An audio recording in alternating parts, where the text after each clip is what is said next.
Assalamualaikum warahmatullahi wabarakatuh. Selamat sore teman-teman semuanya, kembali lagi bersama saya Sony Gunawan. Di sini saya akan sedikit kembali menceritakan apa yang saya ketahui dan juga apa yang saya rasakan, yaitu tentang kenapa sih kita harus mengikuti organisasi.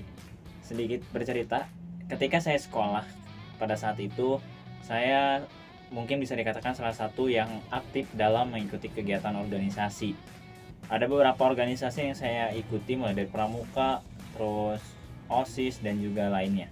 Dari organisasi ini kita bisa banyak belajar tentang mengenai pengenalan diri kita sendiri. Karena di organisasi kita dituntut untuk menjadi seseorang yang bijaksana dan juga kreatif.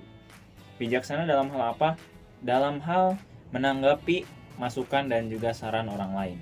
Karena belum tentu semua orang bisa menerima saran dari orang lain. Karena sifat manusia itu berbeda-beda. Ada yang bersikeras tentang pendapatnya, ada juga yang bisa menerima dengan apa yang orang lain katakan. Dari organisasi ini kita bisa belajar bahwa untuk menjadi seseorang yang bijaksana dalam mengambil keputusan dan juga menerima kritik dan saran dari orang lain, itu adalah diperlukannya pengalaman dan juga pengetahuan. Karena menurut saya belajar di kelas itu tidak cukup untuk kita dalam mengenali diri kita siapa dan juga untuk kita bersosialisasi di kehidupan masyarakat.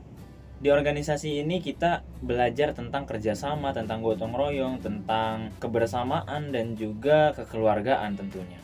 Karena dalam organisasi tidak mungkin kita hanya berjalan sendiri. Yang namanya organisasi itu adalah perkumpulan orang-orang yang memiliki tujuan yang sama.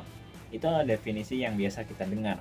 Karena memang demikianlah bahwa organisasi itu mewadahi beberapa orang yang memiliki tujuan yang sama. Misalnya dari OSIS sendiri, tujuannya itu adalah untuk memberikan ruang kegiatan kepada siswa melalui kegiatan-kegiatan dan juga program kerja dari OSIS itu.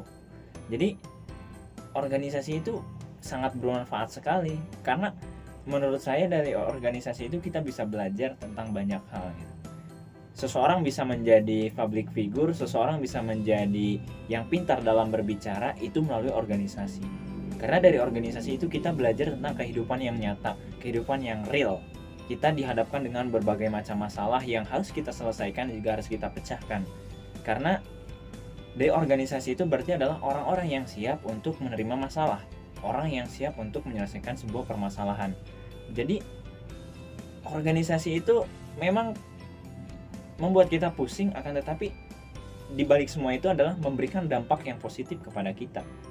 Tidak mungkin kita menjadi seseorang yang bisa dikatakan sosialis kalau kita tidak mengikuti organisasi sama sekali. Karena yang namanya karakter dan juga kebiasaan itu harus dilatih. Tidak mungkin datang sendiri, tapi karakter dan juga kebiasaan itu harus kita lakukan. Yang namanya karakter itu adalah kebiasaan yang kita lakukan secara berulang-ulang.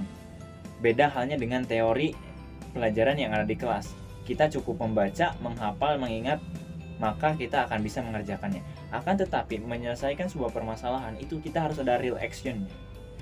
Tidak ada pembelajaran tentang membuat sebuah karakter. Akan tetapi karakter itu dibentuk. Dari organisasi ini kita membentuk karakter kita, di mana passion kita dan juga di mana tata letak identitas diri kita. Apakah kita sebagai orang introvert atau kita sebagai orang ekstrovert ataupun lainnya. Saya bisa berbicara seperti ini adalah karena saya merasakannya. Karena saya adalah pelaku organisasi pada waktu-waktu yang lalu.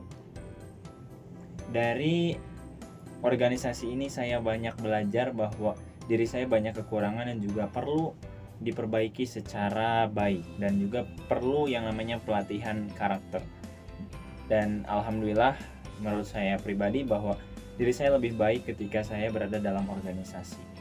Karena dalam organisasi saya diajarkan untuk menjadi seorang disiplin, seorang yang berkarakter dan juga memiliki integritas yang baik.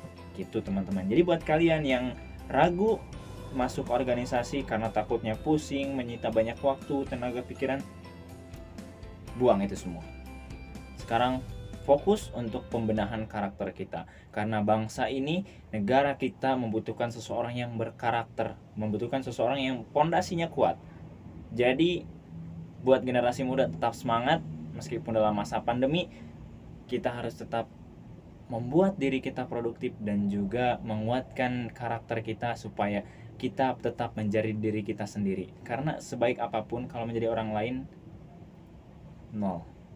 Tapi kalau kita menjadi diri kita sendiri, pasti kita akan mengenali dan juga menguasai dalam diri kita. Kita bisa menguasai hal-hal yang kita inginkan dan juga yang harus kita lakukan. Itu. Mungkin cukup sekian yang dapat saya sampaikan. Terima kasih untuk teman-teman semuanya. Semoga bermanfaat. Semoga kita bisa bertemu kembali. See you next time.